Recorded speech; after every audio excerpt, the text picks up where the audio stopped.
Have you ever woken up at 2 a.m., heart racing, room silent, and something deep inside you just knew, this moment isn't ordinary? What if I told you that hour wasn't a mistake, but a divine invitation? Kathryn Kuhlman believed something powerful happened when the world sleeps, when heaven touches earth in the stillness, and those who dare to answer the call at 2 a.m. walk into a realm most people never see. Stay with me, because what you've been calling restlessness might just be your greatest break through waiting to happen. You ever wonder why you wake up at 2 a.m., no alarm, no noise, no reason at all, but suddenly your eyes are wide open, your heart is stirred, and there's this strange stillness in the room? Most people turn over, sigh, and go back to sleep. But not everyone. There are a few, very few, who pause in that moment and say, wait, something's different, something's calling. That right there is not a coincidence. That's not restlessness. That's not indigestion. That's not a bad dream. That's an invitation. You see, heaven doesn't need a megaphone. It whispers when it knows someone is listening. And often, the loudest whisper you'll ever hear comes in the middle of the night, when everything else is quiet. Kathryn Kuhlman understood this. She didn't stumble into those 2 a.m. hours by chance. She answered them like they were ringing phones from another realm. When the world went to sleep, she got up, not out of discipline alone, but out of desire, out of response. There's something sacred about that hour. It's when time stands still, when the noise of life dies down, when nobody's watching, no one's asking for anything, no obligations pulling you in 5 different directions. It's just you and whatever presence has stirred you awake. That's not just insomnia. That's an alert in your spirit. Something within you knows that you're being summoned, and not by life's problems, but by heaven's purpose. It's not always dramatic. Sometimes it's just a gentle restlessness, a nudge, a pull, but make no mistake. Every time you feel that pull, there's something waiting on the other side of your yes. Kathryn would describe it as a calling of the soul. Not out loud, not in thunder, but in stillness that suddenly felt alive. And when she answered, she wasn't met with silence. She was met with fire, with clarity, with direction, and above all, with power that didn't come from the outside, but from deep within. Now, here's the secret nobody tells you. Those 2 a.m. moments don't come to everyone. They come to those who have been marked. They come to those who are meant to carry something different, something heavier, something holier. Not because you're more special than anyone else, but because you're more available. The invitation isn't a reward. It's a request. It's heaven saying, can I trust you to meet me when it's inconvenient? Can I find you awake when everyone else is asleep? And let me tell you something. It's in those hours that destinies shift. It's in those quiet minutes that unseen battles are won. Decisions you couldn't make in the daytime suddenly become clear. Storms that seemed unbearable in the daylight start to make sense in the dark. Why? Because you've stepped into a moment that isn't about time. It's about timing. You don't need to be perfect to answer that call. You just need to be present. Kathryn wasn't known for being flashy in those hours. She was known for being surrendered, and that's what this is really about. The 2 a.m. hour is not about performance. It's about permission. You give heaven permission to move in you, through you, around you. You say, without saying a word, I'm here. Speak to me. And what happens when you do? Things start to shift. You may not see it instantly, but the shift is real. The room feels different. Your spirit feels lighter. Not because your problems disappeared, but because your posture changed. You moved from surviving the night to owning it. You stopped reacting to life and started responding to the one calling you in the dark. Kathryn didn't wake up for miracles. She woke up for moments, moments where she could feel that connection no one else understood, moments where power passed quietly from the unseen into the seen. And that's the real miracle, when you change not because something around you shifts, but because something inside you awakens. So the next time you wake up at 2 a.m., don't rush back to sleep. Don't ignore that stirring. You're not being disturbed. You're being invited. Something sacred is reaching for you, and the question is, will you reach back? There's a reason why silence feels deeper at 2 a.m., why the air seems thicker, why even the shadows seem to lean in closer. It's not just nighttime. It's a sacred pause. The world slows down, but something in the spirit world begins to move. Kathryn Kuhlman didn't just pray at 2 a.m. because it was quiet.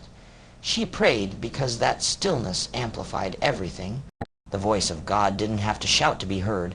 It simply needed space, and in those late hours, space was all there was. When you step into that kind of silence, distractions disappear. There's no traffic outside. The phone isn't ringing. Your mind, though tired, is no longer being pulled in 20 directions. That's when your spirit gets the loudest. That's when whispers become clear. That's when heaven leans in close and says, "Now that it's just you and me, listen." Kathryn believed there was a reason God often chose to visit in the quiet, because that's when we're most ready to hear. During the day, even the holiest among us are torn by tasks, people, noise, thoughts, duties. But when the clock strikes that deep part of the night, and you wake up out of nowhere, that's not just a coincidence. That's not your body failing you. That's your spirit reaching for something. You don't even have to have the words. You just have to show up. That's what Kathryn did. She didn't come with a perfect script or performance.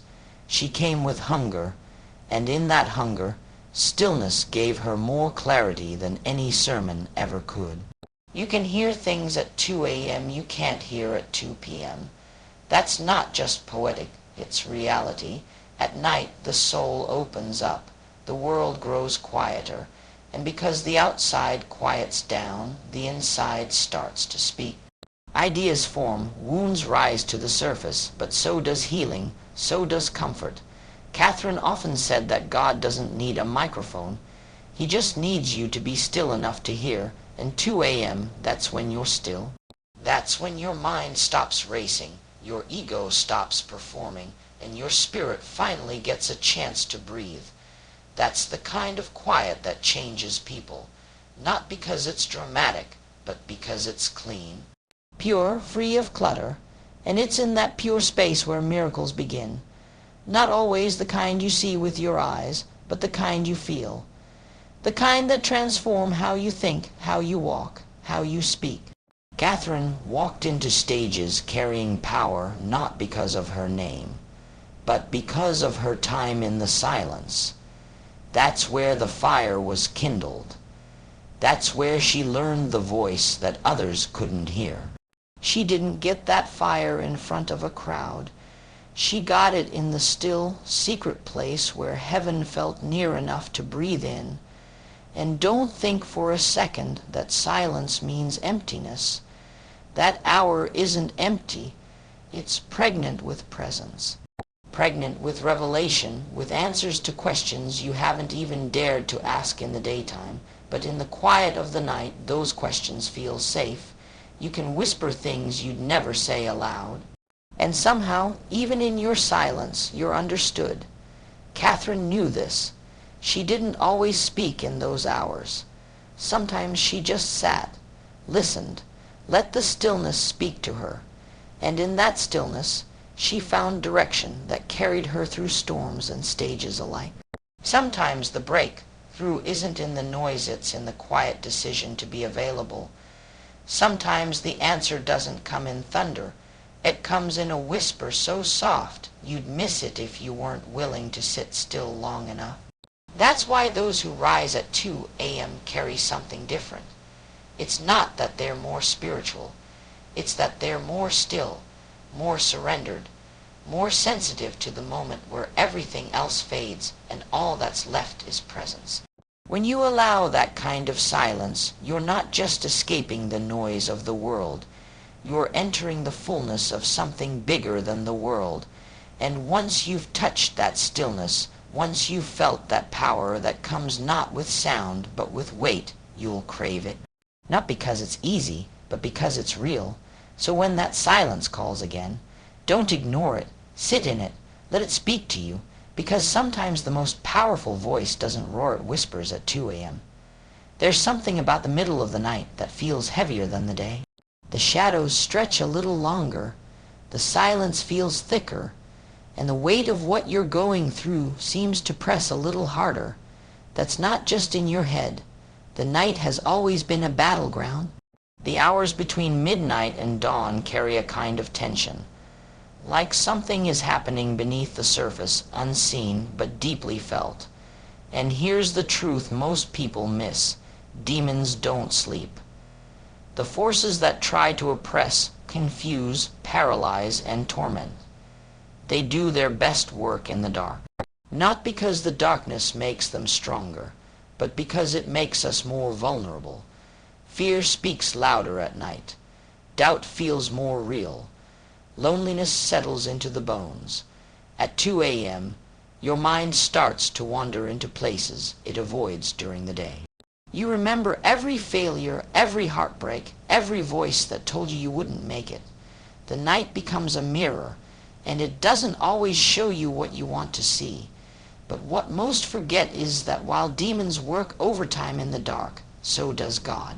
And not just in equal measure. He works with power that overshadows every whisper of darkness. Kathryn Kuhlman knew this deeply. She didn't deny that the night could be hard. She just knew it was also holy. She understood that 2 a.m. wasn't just a time for reflection. It was a time for resistance, a time for reclaiming what fear tried to steal. Kathryn didn't wait for the light to fight. She stood up in the dark. She prayed when the burden was heavy. She got on her knees when no one was watching, and she called out, not with fear in her voice, but with fire. Because once you realize that the darkness doesn't own the night, you stop hiding from it. You step into it with authority. You declare peace in the same place where panic tried to live. That's the real battle. And that's where real faith is born. There's a reason people experience their deepest attacks when everyone else is sleeping. It's not a coincidence. The night exposes what you buried all day. Insecurity, trauma, worry. And that's exactly why prayer at that hour hits differently. Because when you pray through pain, it's pure. It's not polished or poetic. It's real, and heaven responds to real. Kathryn didn't just preach power. She prayed it through in the early hours. She knew there was something sacred about confronting darkness with nothing but prayer and presence. And something happened when she did. It didn't always look dramatic on the outside, but inside, storms began to still. Thoughts began to calm. Something lifted, because she wasn't just surviving the night. She was shifting the atmosphere. We don't talk enough about how powerful it is to simply show up in the dark. You don't need the right words. You don't need to feel strong. You just need to respond, even when you're tired, even when the weight feels unbearable. Because something powerful happens when you stand up in the night and say, I refuse to let fear win here. You take back ground. You send a signal to the darkness. You don't get to have this hour. This moment belongs to light. Kathryn carried that mindset, that authority. She never pretended the battle wasn't real. She just believed the outcome could change if you showed up, if you prayed when it didn't make sense, if you whispered when your voice shook, if you kept going when your heart was breaking. She knew what many people forget. Prayer doesn't just protect you, it positions you, and the most powerful positioning often happens when no one's watching. That's why those who rise at 2 a.m. don't walk the same as those who sleep through it. They've fought in a different realm. They've cried prayers nobody heard but heaven, and they've been carried by strength they didn't have on their own. That's where real transformation happens, not just in the light of answered prayers, but in the dark moments when you prayed anyway. So if you've ever wondered why the night feels like a battle, it's because it is. But that battle isn't meant to break you. It's meant to reveal what's inside you. Not just weakness, but fire. Not just wounds, but authority. And if you rise to meet that moment with prayer, something begins to shift. Not always instantly, not always visibly, but deeply. The night will always be dark, but it won't always win. And every time you answer that 2 a.m. call, you remind the darkness of something it forgets, like never left.